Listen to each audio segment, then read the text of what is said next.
What is up, people? Well, with the release of Mission Impossible Dead Reckoning Part 1, we all got Mission Impossible fever. We all got Tom Cruise fever. And so I've reviewed the newest film. I've also ranked all of the movies just here recently. And today I wanted to dive a little bit deeper and talk about the main thing that this franchise has become known for, and that's the wild, insane, death-defying stunts that Tom Cruise puts himself through for our own entertainment. So I'm going to rank all of the stunt sequences throughout this franchise, of which I have 20, about half of which are the big iconic ones. The other ones are kind of smaller scenes, but are still have some interesting stories behind them as far as how he captured those shots or some more standout moments in the movies. So we all have our favorites. Let me know yours down below in the comment section. And pretty much how I'm ranking this is just how cool of an impact it was when I first saw it, how much I'm genuinely impressed with the stunt, how exciting the sequence is within the movie, a bunch of different things kind of added in together. I mean, pretty much all of them are impressive on some level, but as far as my own enjoyment of action and the Mission Impossible franchise, this is how I have them ranked. Coming in at number 20 is going to be the Vatican wall climb from Mission Impossible 3. Now, I'm a big fan of Mission Impossible 3, but this is the one movie amongst these films that don't necessarily have so many standout stunts. Like, the action is really good here, and it's got a really good pacing, but the action's a lot safer in this movie. And so while this is a cool little campy moment, it kind of leans into more the sillier spy elements of this franchise. So it's a fun scene, just stacked against all these others is why it's inevitably number 20 for me. But you have Tom Cruise that has this little cable where he's able to walk vertically up this wall, gets to the top, and scrambles up the camera, and then just rolls off and goes down, kind of a little bit of a throwback image to the original Mission Impossible before he impersonates a priest and moves on with the mission. Coming in at number 19 is going to be the train jump from the helicopter to the bullet train in the original Mission Impossible. And this was a kick-ass stunt and a kick-ass scene from back in the day. As time has gone on, the original movie in general just seems like so much less exciting than it actually was when it first released because of how big these movies have gotten.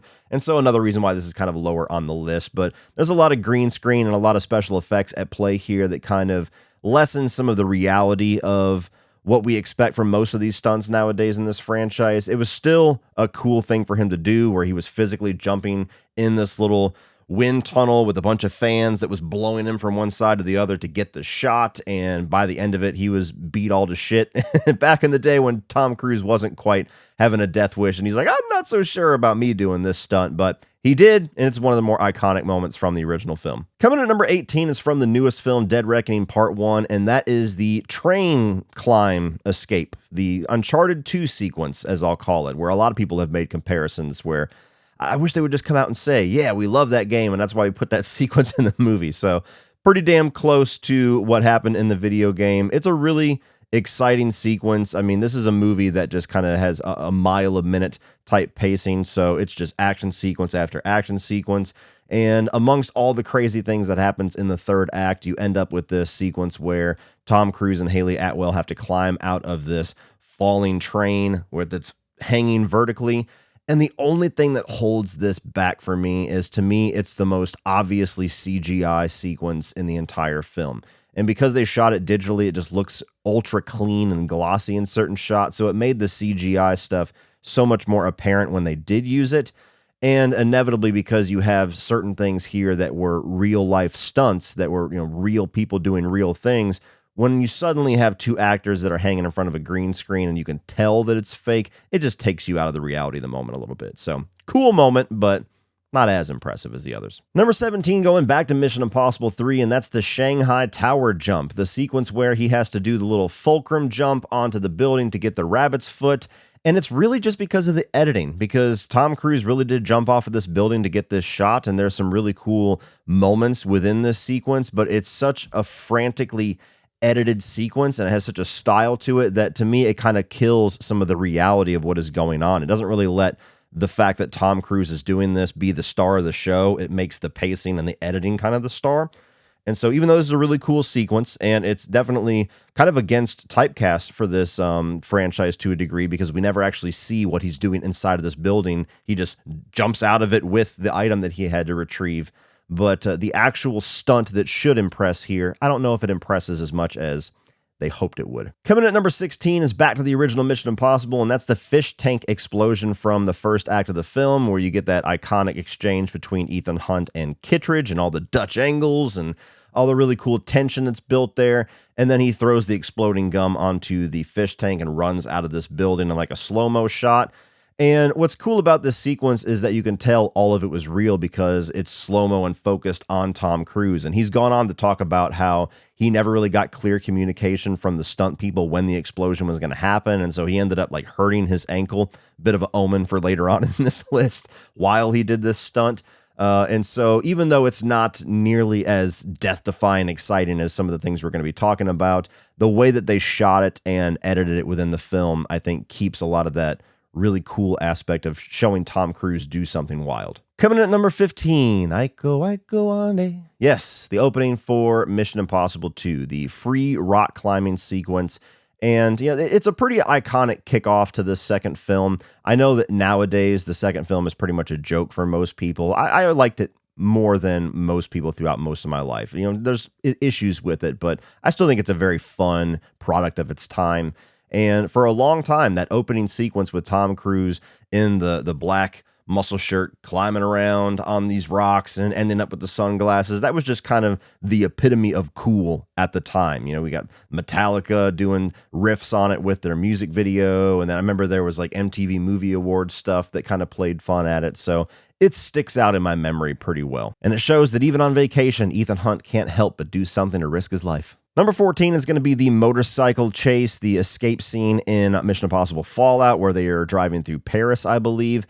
And this is one of those really cool chase sequences in this franchise that they do a good job at continuously putting Tom Cruise in the forefront, to where us as the audience can always tell that he's the one driving the motorcycle. And some of the things that he's dodging here and there could be CGI, but it's seamless enough to where we don't really see it. We don't feel it. So it seems like he's whipping in and out of traffic and going in between traffic and doing all of these like really intense moments where he could die at any second at the wrong turn, or if a car just speeds up a little bit.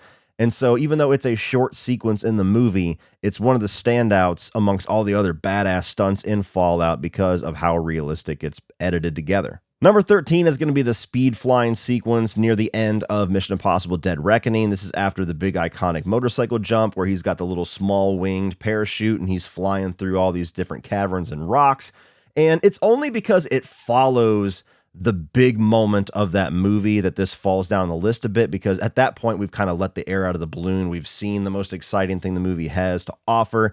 And so we're kind of coming down from that high by the time this happens. And as cool as it looks, being that you, again, can see fully that it's Tom Cruise doing this, unless you have a lot of knowledge about speed flying, you don't truly understand how dangerous what he is doing actually is. It just looks like he's flying around in a parachute, when in reality, speed flying is so unpredictable and so hard to control for the person that is actually maneuvering things that it quite literally is death-defying. Coming at number 12, we're staying with Dead Reckoning. We're going to do the Fiat 500 chase in Rome. And there's a lot of different chase sequences in this franchise amongst all the other spy franchises out there, like Bourne. Bourne's another one where every movie there's a car chase sequence. And so for these types of movies, you could very easily just have a run-of-the-mill forgettable chase sequence, but they always find ways to change them up a little bit in Mission Impossible. And in this movie, it was by handcuffing Tom Cruise and Haley Atwell together to where no matter who's driving, there's an awkward positioning and a very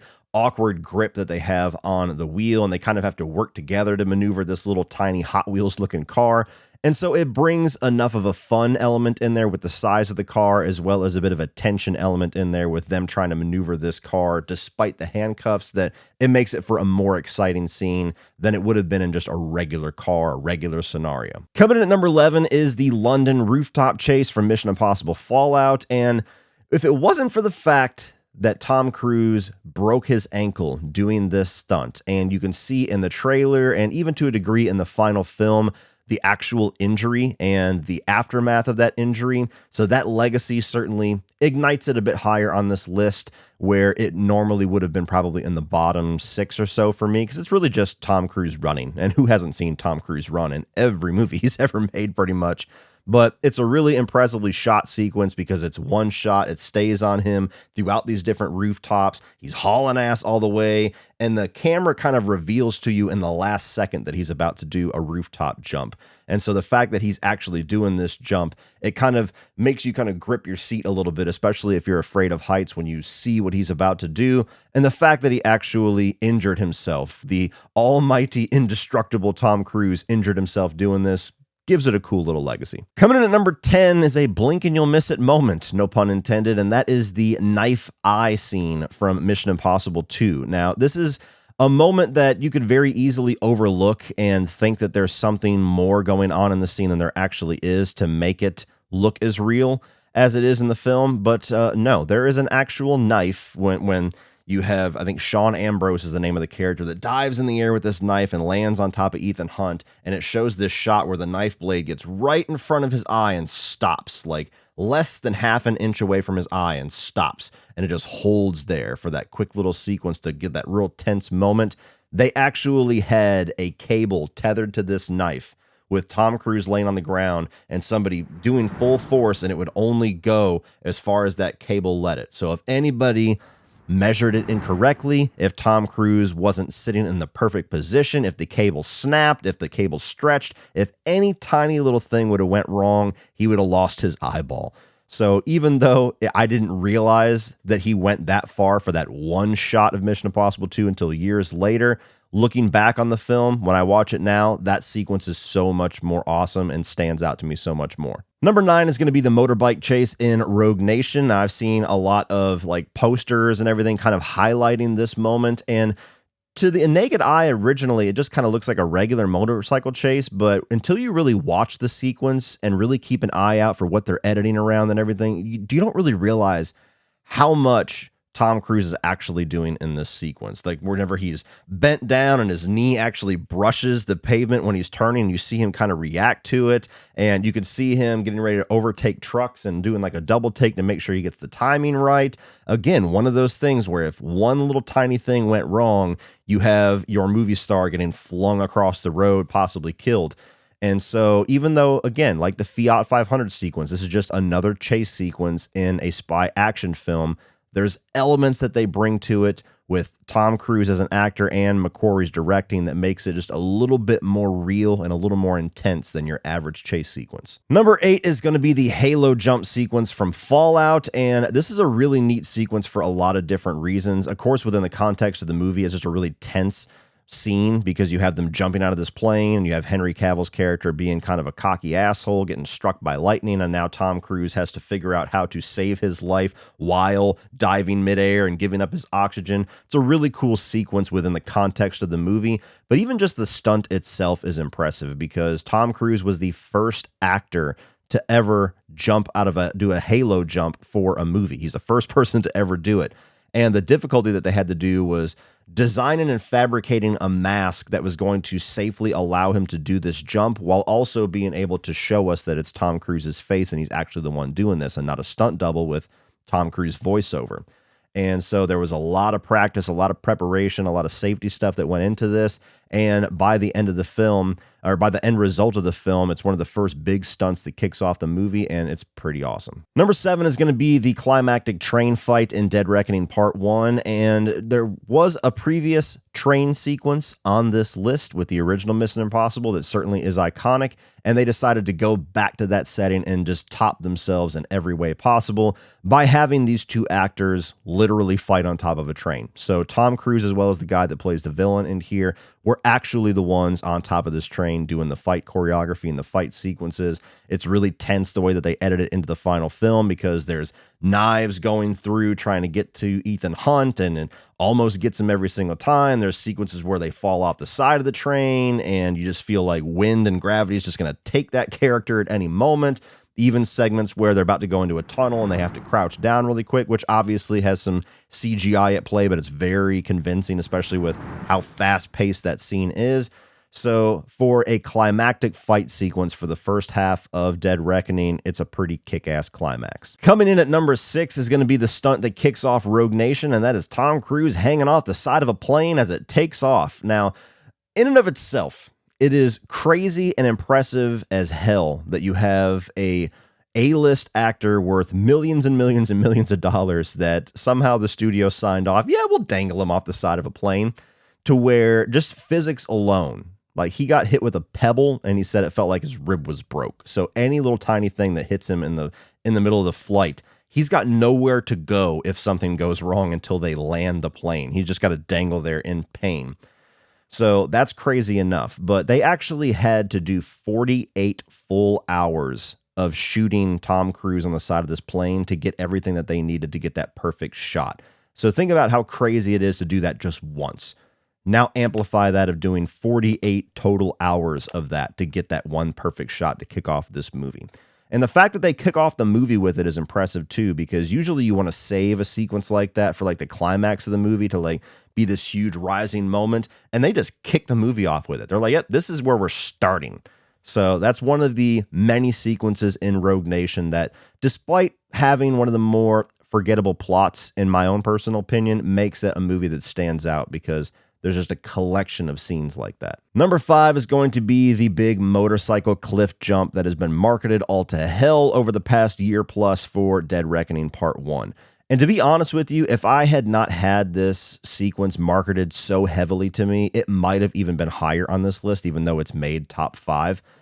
Because this was the big thing that they were kind of marketing after the big success of Top Gun Maverick, and with COVID closing theaters, it was like, this is what Tom Cruise is doing to make sure you have the entertainment value of the theatrical experience preserved. And there's absolutely value in that. But I had seen the stunt behind the scenes and the trailers so many times that when it finally came to that moment, though it was awesome, it was a bit of a dulled awesomeness for me. But yeah, having an actor, again, just like the plane hang, where somehow the studio signed off saying, yeah, fuck it, let him jump off a cliff. That's pretty crazy. And the amount of motorcycle jumps, as well as the amount of times that he had to jump out of a plane to get the experience and the training down to be able to pull off this one perfect shot, is just a level of dedication that you don't see a lot of actors give to make sure that their audience has something special. Number 4 is going to be one that I'm picking purely because of nostalgia and its iconic status, and that is the Langley Heist scene from the original Mission Impossible. Now, stacked up against probably even the last 15 that I've talked about, this isn't as crazy. It's certainly not death-defying. It's not something that puts Tom Cruise at risk for our sick enjoyment. But it's one of the most iconic visuals of this entire franchise, to where usually when you say Mission Impossible, I'm thinking of him going down in the cable. It was one of my favorite levels of the N64 game, which, fun fact, I played the game before I saw any of the movies, so that was kind of my introduction to this franchise. And it's since been parodied so many times that it's just synonymous with the name Mission Impossible. Having Tom Cruise go down on this cable, not being able to touch the floor, and the way that they edit that whole sequence into the movie with the tension there, with the rat biting at the character that's holding Tom Cruise, as well as the sweat dripping off of his glasses and the knife that falls. It's the most iconic segment of that original film for a reason, and it's staying pretty high up on my ranking. Coming in at number 3 is going to be the underwater chip swap from Rogue Nation. Now, I'm somebody that I'm not afraid of water, but the concept of having to hold your breath for a very long time terrifies me. So the whole segment where you have Ethan Hunt going into this underwater little filing system and having to dodge mechanical arms and switch out these chips before eventually pulling the escape hatch, and all the different things that go wrong that keep him underwater so much longer than he was supposed to be, is just a really tension-filled sequence, to where you almost feel your own breath going out of your body while you're watching it. So it's very effective in the final film. But this is another one of those things where Tom Cruise put himself through a lot of punishment for our enjoyment. He went through a lot of training and a lot of conditioning to get to where he could hold his breath for like 6.5 minutes to be able to pull off the practical side of this sequence. And to my knowledge, the only impractical side of it, or the CGI side of it, is after he is kind of passed out and Rebecca Ferguson comes in. That was done with green screen, if I'm not mistaken. But there's a lot of this sequence that literally is Tom Cruise underwater doing these things. So It's one of the, if not the most exciting sequence and standout sequence of Rogue Nation to me, and it's one of my favorites of the franchise. Now, these top two were very difficult for me to pick which one was more impactful, which one was better to me, but number two is going to be the helicopter climb and helicopter chase from the climax of Fallout, to where you have Henry Cavill's character escaping on one helicopter and Ethan Hunt jumps onto the rope that's holding this payload on a following helicopter, and it shows multiple shots of Tom Cruise climbing this rope up to the helicopter. There's an actual in-camera stunt where he is trying to climb up into the helicopter and loses his footing and slides all the way back down. There's one where he's hanging off of the payload and then he has to reascend. And if that's not crazy enough, then you have the entire sequence of him actually flying this helicopter for the finale chase, where he's trying to not only evade Henry Cavill and that helicopter, but at one point he's trying to crash it. And so you get multiple sequences where it shows the camera actually behind Tom Cruise flying this helicopter, where he's going in and out of caverns and doing little dives and spins. And they could have done some computer generated trickery to kind of make that more intense, but if they did, it's seamless. And again, you can always tell that it's actually the actor doing the stunt, which just makes it so much more real for the audience. So that is an absolutely crazy and extended sequence that they actually have this really nice ticking time bomb element to it, because there's literally bombs and multiple characters and multiple angles that they're splicing in with all these different helicopter sequences. And so for the ending of Fallout, which is the movie that up to this point seemed like as big as this franchise could get, it's a hell of a standout moment to end on. But number one for me goes to Mission Impossible Ghost Protocol with the Burj Khalifa climb scene, as well as the whole walk and run and jump sequence. And this was the first time where this franchise made like this gigantic statement of not only Tom Cruise, but the franchise saying, we're going to do some crazy shit that you don't see other action films do. And, this was the first movie after Mission Impossible 3 that really started to hammer kind of the expectations of what Mission Impossible is going forward and what the template of these movies are. And it's been ever since this sequence that they have continuously tried to have sequences like this of Tom Cruise and Christopher McQuarrie trying to top what came before. And we still apparently have a lot of movies left in this franchise as long as these people are alive. So maybe they're going to top even this one. But for me, the way that it looked when I saw it in theater for the first time, the way that it still has that effect when I watch it at home, and especially the way that they never lose kind of the comedic edge of Ghost Protocol in this really exciting sequence when he runs out of rope and you get Jeremy Renner like, you're out of rope. No shit. It's such an awesome standout sequence that even though the second half of Ghost Protocol is very fun and very exciting and just a really good thrill ride, everything after this Burj Khalifa sequence seems like it's not that exciting, because we've already just hit the highs of not only Ghost Protocol, but in my opinion, this franchise. And so for all those reasons, not only has Ghost Protocol remained my favorite Mission Impossible movie, although it's some very stiff competition in that top 4 especially, but this has remained my favorite stunt and action sequence throughout this franchise. Well, that's it for this one, guys. If you enjoyed that, please click over here for all my 2023 new release reviews. I'm also going to link you to my Mission Impossible movies ranking. If you want to see that, please like, share, hit that subscribe button so you don't miss everything in the future. And as always, remember, opinions are like assholes, but that doesn't mean you have to be.